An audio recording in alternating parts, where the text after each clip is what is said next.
última ponencia tenemos al doctor Lerma, decano de la Facultad de Ciencias de la Salud de La Salle, y su campo en la fisioterapia, con proyectos que van desde el análisis del movimiento hasta algo tan infravalorado en los niños como con afectaciones neurológicas como es el dolor.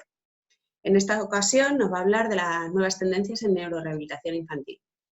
Todo tuyo, Sergio. Bueno, pues muchas gracias. Espero que veáis bien la pantalla, si la veis bien, ¿verdad?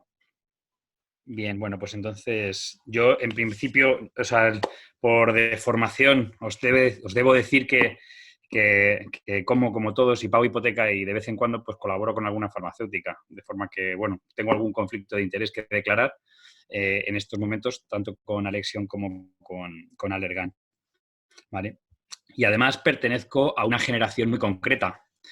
Para los que me conocéis, sabéis que soy extraordinariamente táctil. Soy una persona que necesita del contacto físico. Por tanto, Internet y las charlas por Internet pues me parecen aberraciones de la tecnología. No obstante, las estoy empezando a disfrutar porque me permite contactar con muchas personas. Pero soy de esa generación que todavía recuerda quedar con sus amigos sin necesidad de tener un WhatsApp ni cosas de ese estilo. Por tanto, esa generación se crió en unas condiciones muy concretas y ha dado lugar a mujeres y a hombres muy concretos, con una forma de entender, de saber hacer que es muy concreta, ¿no? Pues muy de lo táctil, muy del hacer. En mi profesión, ¿qué queréis que os cuente, no? Yo me crié con una fisioterapia del siglo XX que era un conjunto de métodos, era una especie de comprarte un montón de libros, un montón de diccionarios, un montón de cosas y te ponías pues a estudiártelas, ¿no? Como Mr. Bean, y pues hay un momento en el que entrabas en tremendas contradicciones. Y en las tremendas contradicciones en las que nosotros entrábamos, pues era en las que hacíamos entrar a nuestros pacientes, ¿no? De forma que los que habían hecho un concepto concreto estaban enfrentados con el concepto que vivía en el cuarto B, que era el otro, y entonces había una especie de pelea de métodos en la fisioterapia pediátrica del siglo XX. Además, había pues, un tema no menor, que desgraciadamente pues, sigue existiendo, que es que los servicios sanitarios actualmente, pues a pesar de no ofrecer los mejores sistemas, porque seguimos ofreciendo conceptos, pues además no cubren, ¿no? Los sistemas sanitarios no cubren la fisioterapia que le hace falta a nuestros pacientes, de forma que nos hace falta nadar en la bañera del tío Gilito para poder enfrentarnos a la situación real de muchas familias. Y de repente, en el año 98, porque yo quisiera haceros una pequeña trayectoria de qué es lo que a mí me ha llevado al momento actual. En el año 98 aparece en un momento muy concreto, a través de un trabajo de una profesora, aparece este artículo en mi vida. Un artículo que entronca con mi forma de entender las cosas, ¿no? Porque lo hace todo simple, ¿no? Dice que el entrenamiento de la fuerza es bueno. Es la primera frase que está ahí subrayada. Y esto de que me hagan las cosas simples, pensad en un señor de la generación sexennial esta o senial, como se llame, pues esto, que nos lo hagan fácil es fenomenal. Y esto era fenomenal. El entrenamiento de fuerza es bueno para los niños que tú quieres atender en tu consulta. De forma que, como esto encajaba conmigo, pues empecé a buscar en esa línea. ¿Y qué es lo que puedo destacar del siglo XXI, del principio del siglo XXI, en la búsqueda de esta línea? Pues en la literatura científica, desgraciadamente, puedo descartar en ciencias de la rehabilitación, fisioterapia concretamente, unas cuantas, me gustaría que fueran muchísimas más, pero puedo destacar unas cuantas revisiones sistemáticas que siempre hablan de lo mismo, de las bondades de eso que en 1998 reportaba Dayan Damiano. Y entonces me di cuenta de que lo que yo tenía que hacer básicamente era convertirme en un groupie de esta señora a la que, bueno, pues empecé a seguir, ¿no? Hasta el punto de llegar a conocerla y tener una extraordinaria relación. Ella lo que propone es que el manejo de rehabilitación del niño, el manejo de fisioterapia del niño con problemas neuromusculares debe tener un nuevo mantra, ¿no? O debe de utilizar un nuevo mantra, que es fomentar la actividad, potenciar la actividad, hacerles capaces. Entender que en ocasiones el niño, por su lesión, aprende y se mueve de forma diferente y que lo que tenemos que hacer es que se mueva. Por tanto, yo me puse a trabajar en este ejército. Me sentí parte de este ejército y viví como pues, soldado de esta Calesi, ¿no? Lo que pasa es que en el momento en el que yo empecé a participar de este ejército, pues todo el razonamiento clínico al que yo podía alcanzar me hablaba de que las estructuras y las funciones tenían una linearidad y una relación muy cercana. Hoy hemos visto al doctor Gil Nasser hablar de la correlación entre la imagen y la enfermedad, o la importancia de correlacionar los síntomas para tomar decisiones.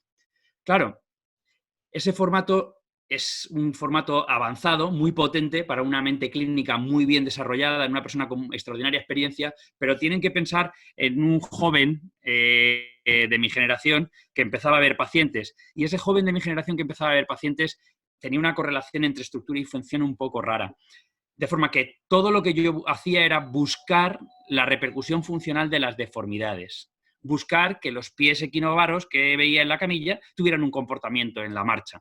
E intentaba hacer una cosa muy reduccionista que a veces me llegaba a enormes errores como el que vemos aquí. Aquí tenemos las gráficas de un niño que camina de puntillas y que el problema, en lugar de estar en el tobillo, está en el antepié.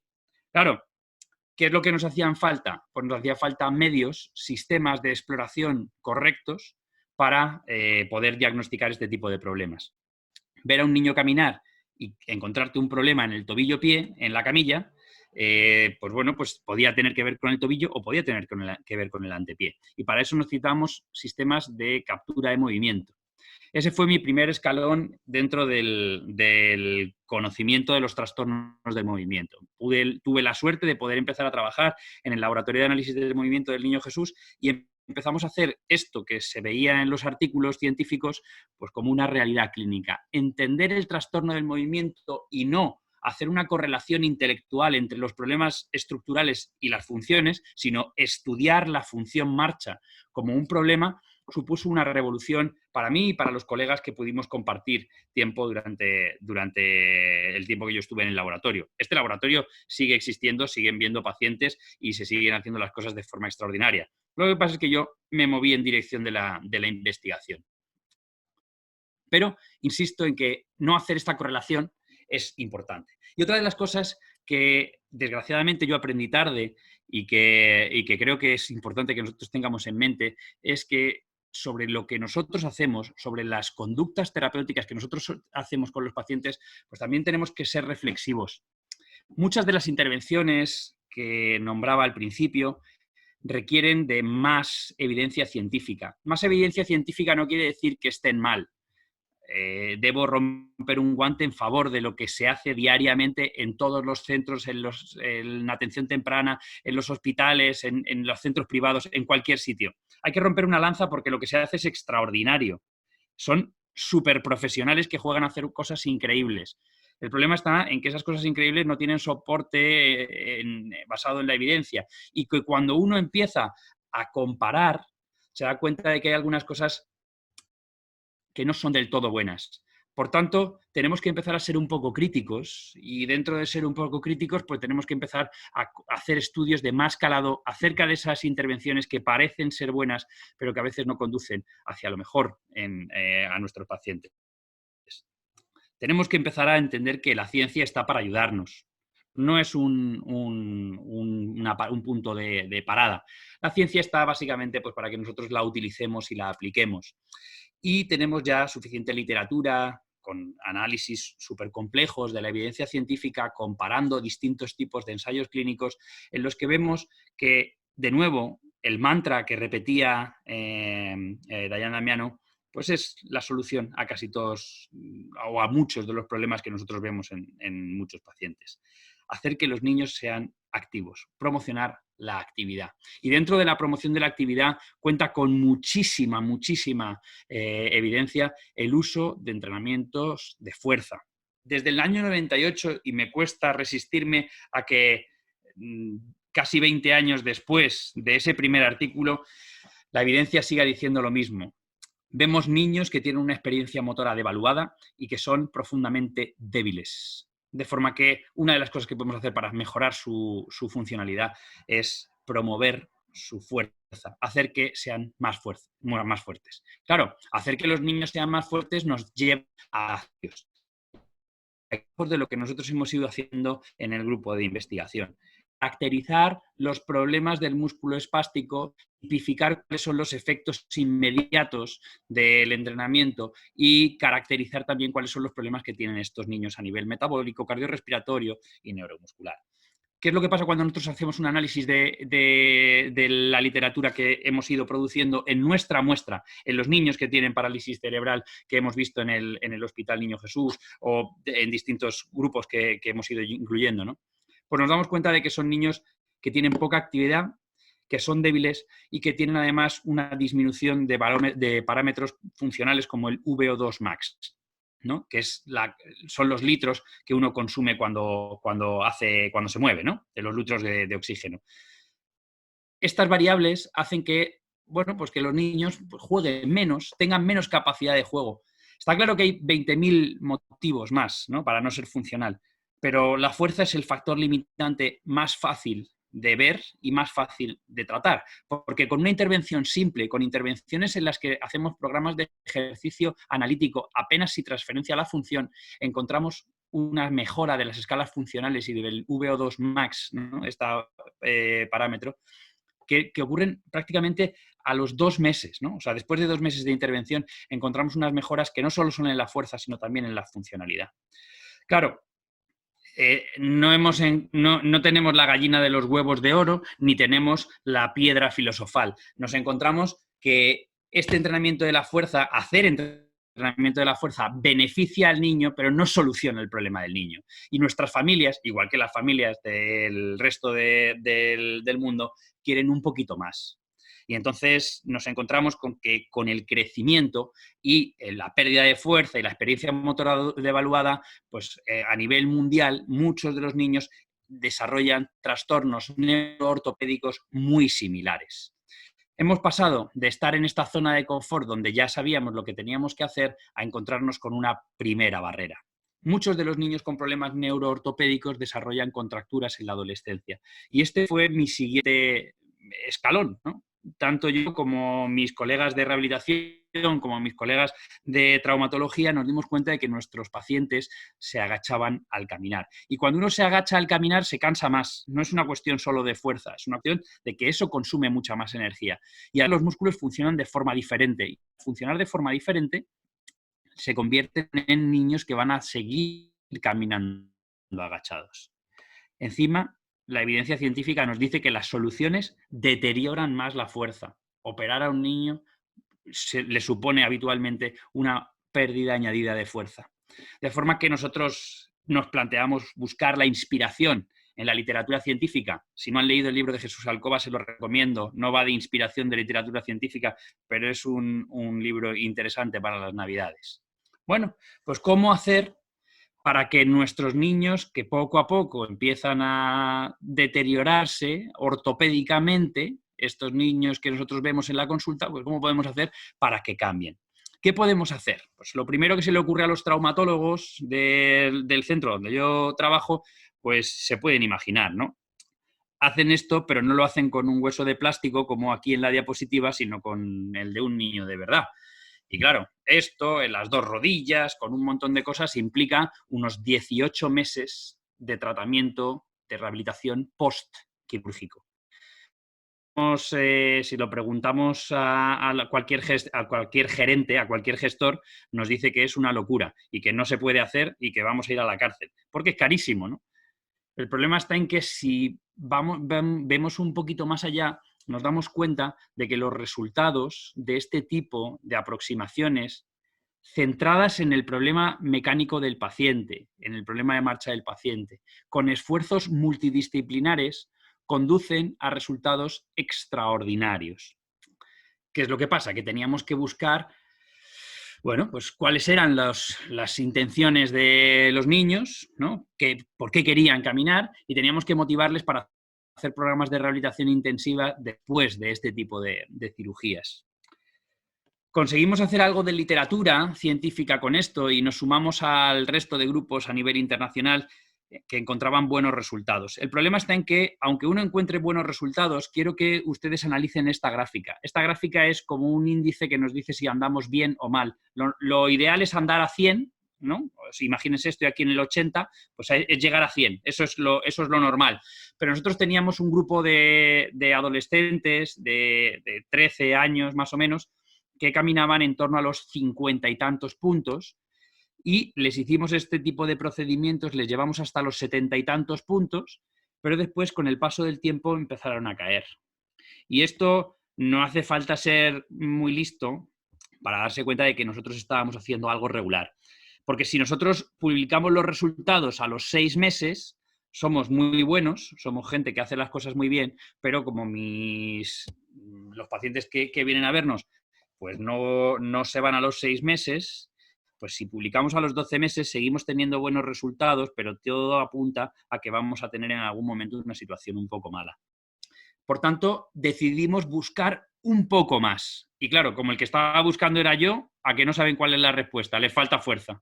Es que es maravilloso esto, porque claro, como solo sé decir una cosa, pues le falta fuerza. Nos pusimos a estudiar las características del músculo espástico. Y al estudiar la arquitectura con ecografía del músculo, nos dimos cuenta de que la arquitectura predecía unos malos resultados. Son niños que han crecido con unos problemas en el músculo y estos problemas dan lugar a una serie de trastornos.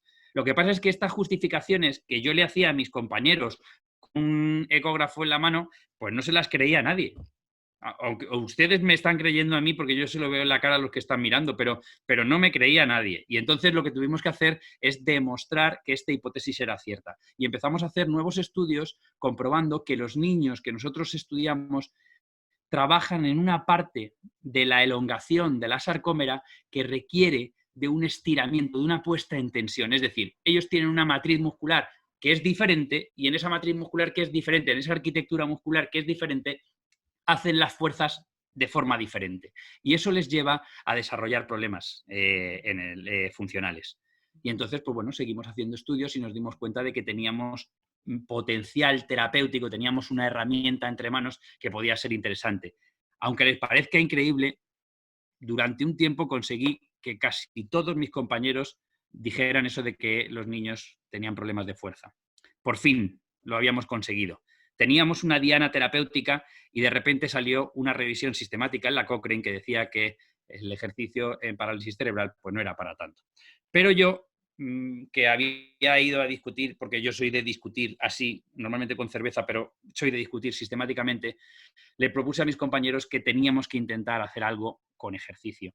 Y fíjense el tamaño del efecto en el grupo que les mostraba antes, el tamaño del efecto de una intervención de entrenamiento de la fuerza. Es casi tan potente como el tamaño del efecto de la cirugía ortopédica. Estamos hablando, por tanto, de algo que desde 1998 se viene diciendo y repitiendo intensamente, pero que hasta que uno no lo ve delante, hasta que uno no se da cuenta de que el entrenamiento de fuerza tiene el mismo potencial en los pacientes bien indicados, o sea, no estoy diciendo que en todos, pero tiene el mismo potencial terapéutico, el mismo tamaño del efecto para los que les guste la estadística, la D de Cohen. Cuando nosotros nos damos cuenta de que estamos hablando de una potente herramienta terapéutica y que posiblemente si esto, en lugar de aplicarlo cuando el niño tiene la marcha tan deteriorada, lo aplicásemos antes, si fuéramos antes en el tiempo, estaríamos hablando de un sistema extraordinario. Y que además este sistema extraordinario podría a lo mejor cambiar el control motor de nuestros niños. Imagínense, ¿no? Si nosotros cambiamos el control, estaríamos haciendo neurorehabilitación de verdad. No estaríamos haciendo una cosa solo en el aparato locomotor, estaríamos haciendo neurorehabilitación, estaríamos cambiando las sinapsis en el cerebro. ¿Y cuál es el problema? Pues que buscamos una métrica de control motor, que son las sinergias, y desgraciadamente, pues no estábamos haciendo neurorehabilitación. Mejorábamos la función, pero no estábamos cambiando nada en el cerebro del niño. Eso no se pueden imaginar el disgusto que yo me llevé, o sea, porque estos son los resultados de un trabajo que hicimos con la doctora Pájaro y para mí fue un fracaso. Yo confiaba plenamente que íbamos a cambiar las métricas de control motor en nuestra población, pero después de hacer 18 meses de intervención con fisioterapia intensiva, después de la cirugía, nosotros no teníamos mejor control motor que el reflejo de marcha automática en nuestros pacientes. Y claro, esto lo puede vivir uno como una derrota o como una lección. Y yo siempre he sido de tomarme las cosas como lecciones, más que como derrotas. Es otra de las características que uno tiene. Una generación en la que uno le gusta tocar y además pues una generación acostumbrada a llevarse alguna colleja y que no nos importa.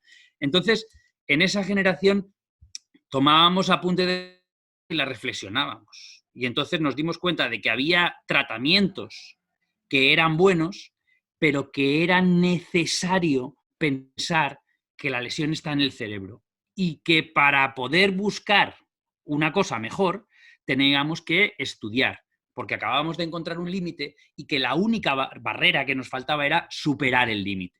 Y entonces, a veces, en lugar de estudiar, pues cuando uno se pone a estudiar en la barrerita, pues tiene que hacer algo como ciencia ficción. Nosotros leíamos mucho sobre robótica, había mucho publicado en ese momento sobre robótica, pero muy poquita relación en escenarios clínicos, muy poquitos trabajos en escenarios clínicos. Y entonces se nos ocurrió reproducir algo completamente diferente. Y le pedimos dinero al Estado para hacer una órtesis robótica unida a un andador y además a un sistema de electroencefalografía, es decir, que midiera lo que pasa en la cabeza y que midiera qué es lo que pasa en las articulaciones y en los músculos. Queríamos hacer un exoesqueleto unido a una neuroprótesis. Y entonces, bueno, pues esto sonaba un poco bueno, pues les vamos a dar el dinero, pero estos seguramente no hagan nada. Al principio hicimos un ingenio mecánico, perdone que les quito el audio, que este audio no nos hace falta, ¿vale? Hicimos un ingenio mecánico y este ingenio mecánico, pues bueno, funcionó más o menos, no les voy a decir que bien, ¿no? Pero funcionó más o menos. Y después se nos ocurrió, a ver, que me ha empezado a hacer cosas raras la pantalla. Un segundín, vale. Este ingenio mecánico del que les estaba hablando necesitaba de 2 personas caminando. Conseguíamos descargar el peso, pero necesitaba de 2 personas caminando. Entonces le construimos en paralelo un exoesqueleto, ¿no? Le pusimos unos motores y hicimos tratamiento con 1, 2, 3 y 4 guerreros. Estos todavía no eran púrpura. Pero vamos, no sé, uno del Atleti, otro del Murcia, otro del Madrid y la Peque Marina, pues yo qué sé, no sé del equipo que era, pero lo que hicimos fue meternos muchas personas a intentar sacar adelante un proyecto, ¿no? Y esta es la parte de atrás de los proyectos de investigación con la que uno se siente más orgulloso, ¿no? Con las relaciones que hace con estas familias, con las relaciones que hace con estos niños, con las relaciones que hace con el resto de compañeros. Durante un tiempo conseguimos hacer programas de entrenamiento de fuerza sobre una plataforma robótica que conducen en no más de 20 sesiones, y ustedes saben que 20 sesiones no es nada en este tipo de situaciones, en 20 sesiones mejoras dinámicas de 10 grados de extensión de cadera y control lumbopélvico. Ustedes saben, ante otros públicos, sé que cuando uno habla de 20 sesiones, pues la gente dice, 20 sesiones, pues bueno, pues es que con 20 sesiones de cualquier cosa hubieras tenido algo. Ustedes saben que 20 sesiones no es nada. Ustedes lo saben. Ustedes saben que 10 grados de extensión de cadera en esta población es un mundo. Haciendo las cosas bien, acabábamos de encontrar algo y además podíamos decir que estábamos haciendo algo como rehabilitación desde arriba hacia abajo, ¿no? O sea, estábamos mezclando una neuroprótesis con una rehabilitación del aparato locomotor. Además, con entrenamiento de la fuerza. Imagínense cómo llego yo a mi casa de contento cuando estoy haciendo las cosas que más me apasionan, ¿no? Bueno, pues además le propusimos a los compañeros cómo se tenía que hacer, ¿no? Hicimos una serie de publicaciones y de trabajos en esa. La fase número 2 de este proyecto ahora mismo está reclutando personas en el Niño Jesús. Las características de la población son muy concretas. Y si hay alguien que tiene dudas, yo os pido que me escribáis, ¿vale? Y yo os digo si vuestro hijo es candidato o no. Ahora mismo estamos reclutando una segunda fase experimental en el Hospital Niño Jesús para trabajar con este robot, ¿vale?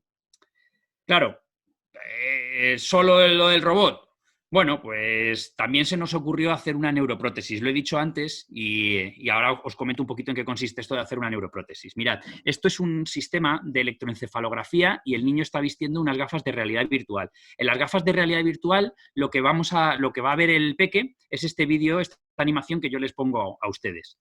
De forma que imagínense en unas gafas de realidad virtual, una situación súper inmersiva, ¿no?, en la que usted está viendo esto y cuando llega a una puerta, el investigador le dice, tienes que pensar en moverte, si no el muñeco no se mueve. Durante las primeras sesiones, lo que hacemos es que grabamos la actividad del cerebro durante ese proceso de pensamiento del movimiento. Y hemos conseguido desarrollar un algoritmo que no funciona en todos los niños, que funciona en un porcentaje importante de los niños, en el que conseguimos que el niño dé al botón de play. Es decir, cuando se para el vídeo, ¿vale?, conseguimos que el niño lo active con su cerebro.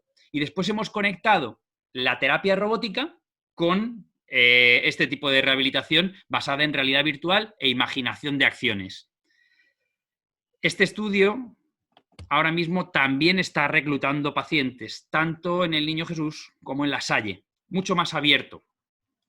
Y claro, de repente nos juntamos con otras familias y nos decían, oye, Sergio, ¿y el miembro superior qué pasa? ¿Que no hay nada? Bueno, pues hemos escrito una cosa con los colegas del CEU San Pablo sobre un esqueleto low cost para mezclar realidad virtual, videojuegos y rehabilitación con un robot low cost.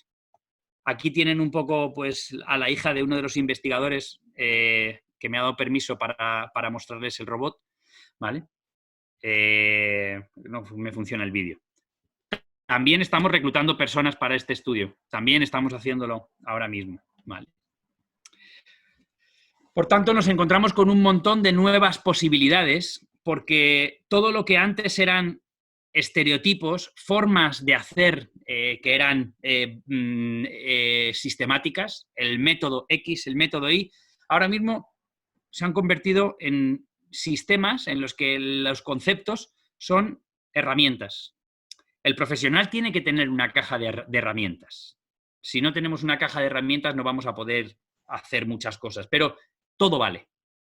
Lo que tenemos que tener es la variabilidad como una opción terapéutica. Si queremos entrenar el cerebro, tenemos que saber que el cerebro necesita oportunidad y variabilidad. Y es la variabilidad la que da opciones al cerebro. Cuanto más variables seamos, cuantas más opciones tengamos, más estamos entrenando nuestro cerebro. Por tanto, aparecen nuevos aliados en la ecuación. Por ejemplo, la observación de acciones. Observar acciones puede ser interesantísimo. Por ejemplo, si el niño quiere jugar a la Wii, a la Nintendo, al no sé qué, el hecho de jugar es fenomenal, pero el hecho de ver cómo otros juegan también le va a hacer aprender. De forma que tenemos que empezar a pensar en que integrar al niño en esos sistemas en los que otras personas hacen cosas, es decir, ponerle con pares que hagan cosas que le apetecen, puede ser extraordinario. Observar acciones ha demostrado ser una estrategia de neurorehabilitación extraordinaria. La realidad virtual es otra magnífica herramienta que debemos empezar a utilizar. No tenemos todavía muchos efectos, no tenemos muchos estudios, pero sabemos que puede ser extraordinario. Si además de tener un apetito y observar acciones, tenemos una situación inmersiva en la que nuestros sentidos tienen una participación, vamos a hacer un aprendizaje motor extraordinario. Les pongo aquí una más, ¿no?, que es TDCS, simplemente para hablarles de un pequeño proyecto que nosotros estamos intentando desarrollar. Es uno de estos proyectos que uno tiene huérfano en la cartera y que queremos hacer. Nosotros tenemos un proyecto de imaginería motora y realidad virtual en niños con problemas neuromusculares. Y después tenemos intención en aquellos niños bien estudiados que no tengan ningún tipo de problema de epilepsia, súper importante, ningún problema de epilepsia, planteamos que puede ser interesante hacer estimulación eléctrica en el cerebro. Estimulación eléctrica periférica, no con TMS, con TDCS, con una corriente galvánica que no hace daño y que además ha demostrado seguridad en otros escenarios. Por tanto, tenemos un proyecto que es muy bonito, que se llama Imagina, y que tiene una segunda parte que es con corriente galvánica, que es Imagina T, de TDCS, ¿vale?, que queremos sacar adelante y que queremos ver cómo podemos hacer para que funcione. No les puedo hablar de soluciones, desgraciadamente, porque no les puedo hablar de soluciones. Creo que la solución es que no hay y que para poder llegar a buen puerto es crítico que nos tranquilicemos y sigamos investigando todos juntos. Muchísimas gracias y no sé si me he retrasado. Creo que he ido más o menos en tiempo. Nada, gracias y bueno, ya te lo dije que seguramente que a más de uno le iba a emocionar escuchar todo lo que podríais hacer, ¿no? Aunque todavía quede, pero bueno, se hará, se hará. Al principio de la charla hablar de un niño que caminaba de puntillas, ¿vale? Y hay una duda sobre un niño con autismo que camina de puntillas, pero que no tiene PCI. Entonces No. preguntan, ¿me oyes? Sí, te oigo. Vale. Preguntan qué causa puede provocar eso. Pues hay que estudiar, como todos los niños, todas las marchas en puntillas hay que estudiarlas. Puede ser un acortamiento de su tríceps ural o del tendón, o puede ser un problema sensitivo, que es muy frecuente en algunos críos con autismo.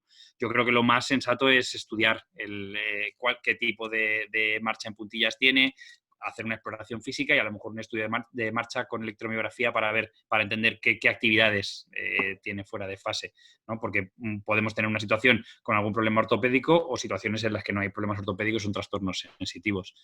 Son frecuentes los dos escenarios, ¿eh? Preguntan si cuando dices débiles te refieres a blanditos, que preguntan si es tema del tono, ¿no? Tono alto, tono... No. Incluso en el niño espástico, con tono altísimo, son débiles. Me refiero a débil de fuerza, débil de que tiene poca fuerza. O sea, de debilidad muscular, o sea, que tienen poca fuerza, vamos, poca capacidad de generar movimiento en las articulaciones porque tienen poquita fuerza. Nada que ver con el tono, ¿no? Nada que ver con el tono. O sea, pueden tener hipertono o hipotono, son débiles igual. Te dicen que muy interesante el entrenamiento de fuerza y el intensivo juntos. Están completamente de acuerdo contigo. Y sobre robótica, que estáis investigando en ello, que es un trabajo activo asistido de ayuda al paciente a mejorar el control motor y realizar un cambio cerebral en los mismos. Bueno, realizar el cambio cerebral, estamos en ello. Parece que el uso de terapias que van de arriba a abajo, que utilizan señales del cerebro para activar la terapia, pueden provocar cambios plásticos. No obstante, ni nosotros ni ningún grupo hemos conseguido documentar cambios en el número de módulos motores en este tipo de poblaciones. Sí que se han documentado cambios en el número de módulos motores, o sea, cambios en el control motor en niños, por ejemplo, con daño cerebral adquirido, ¿no? Con DCA. En el TCE sí que se han conseguido ver cambios, pero en otro tipo de situaciones no hemos visto cambios. No ver cambios en el número de módulos motores no quiere decir que no haya cambios en el control motor. Hay cambio en cómo actúan los distintos músculos dentro de cada uno de los módulos motores. Pero es posiblemente lo que tengamos es un déficit de aprendizaje que aparece en el niño de forma espontánea, en el neurodesarrollo, que no ha aparecido en muchos de nuestros pacientes, no ha aparecido ese cambio, ese aprendizaje motor, y después es un poquito difícil que hagan ese aprendizaje de la forma en la que lo hace el niño que no tiene problemas neurológicos. Entonces, pues ahí es donde estamos intentando ver cómo buscamos estrategias de aprendizaje motor que participen. Por eso lo de la terapia con observación de acciones o con otro tipo de intervenciones de ese estilo. Preguntan qué opinas sobre el tratamiento con robots tipo Locomat para niños con PCI. A mí me parece que está bien, pero me parece que le falta la motivación. O sea, el problema de Locomat en pediatría, hay datos muy buenos en otras poblaciones. El problema del Locomat en pediatría es que se convierte en una actividad repetitiva, cansina y aburrida. Solo tienes que preguntarle a los pacientes. Ahí sí que hay que hacer prompts. O sea, cuando tú le dices a un niño, ¿y dónde vas? Pues al Locomat, vaya coñazo, a ver si me lleva mi padre el iPad y tal, porque vaya tela el Locomat.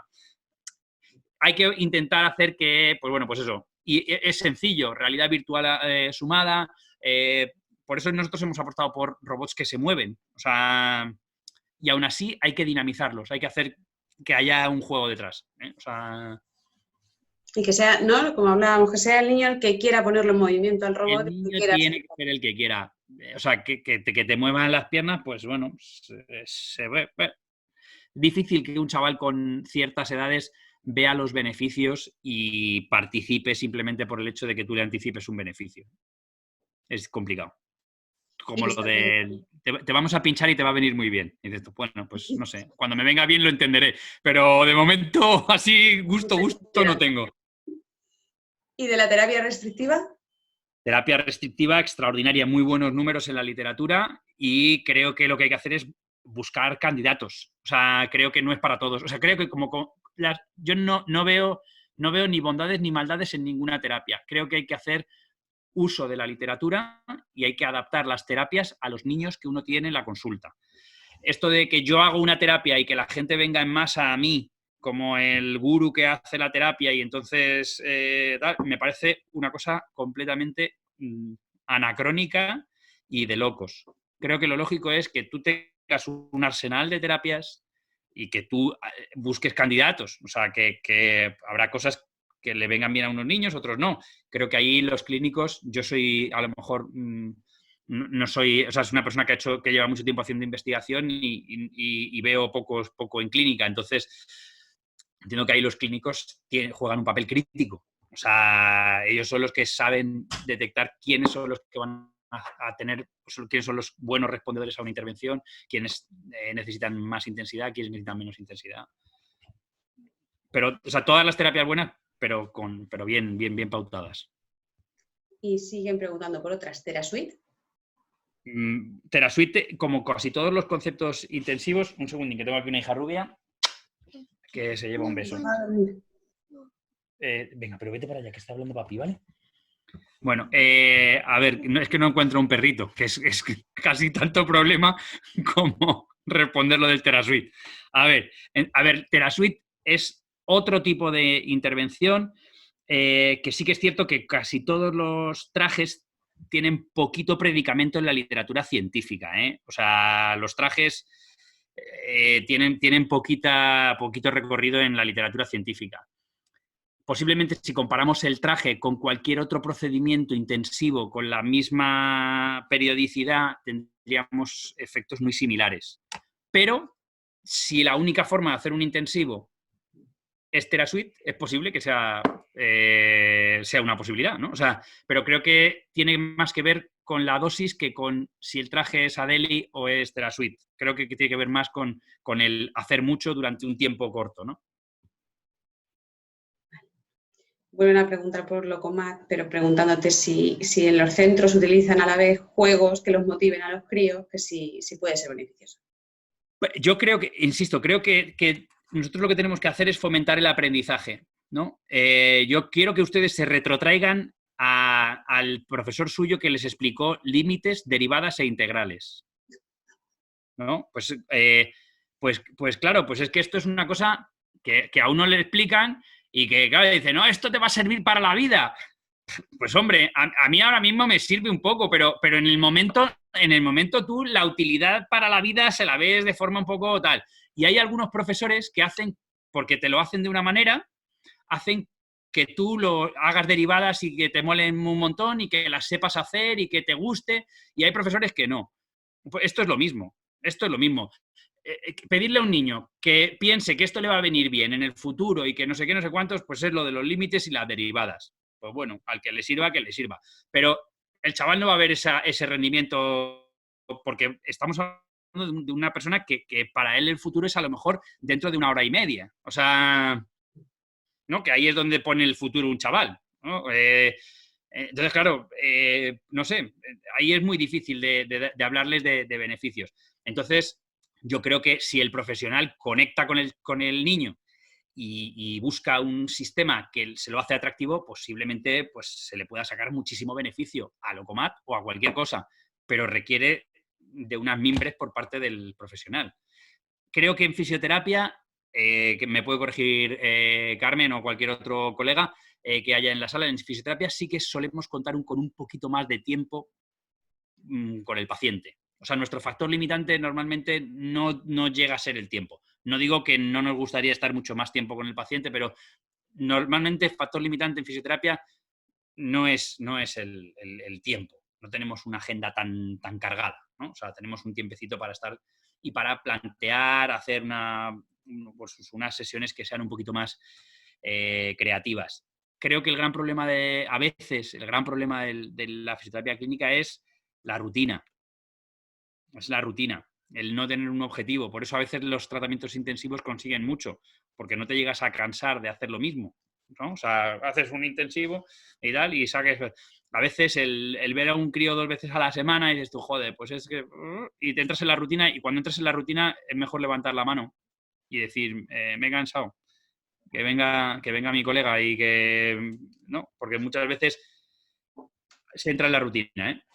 Entonces, ¿recomiendas a las familias que en el momento que vean que el niño ya no va motivado a terapia, busquen otra terapia que pueda gustarle más? No, les recomiendo que consulten con sus médicos y con sus clínicos, con sus equipos terapéuticos, y que pongan y que planteen objetivos en el corto, en el medio y en el largo plazo, y que si no se alcanzan los objetivos, en conjunto, como grupo que toma decisiones sobre el niño, las tomen. A veces las decisiones es cambiar de terapias, pero creo que la respuesta correcta es que si tú no llegas a los objetivos, lo lógico es que te juntes con la gente con la que tú estás embarcado en esa empresa y plantees cuál es el motivo, ¿no? O sea, de no alcanzar los objetivos. Eso es lo que yo creo que deberíamos hacer todos, ¿no?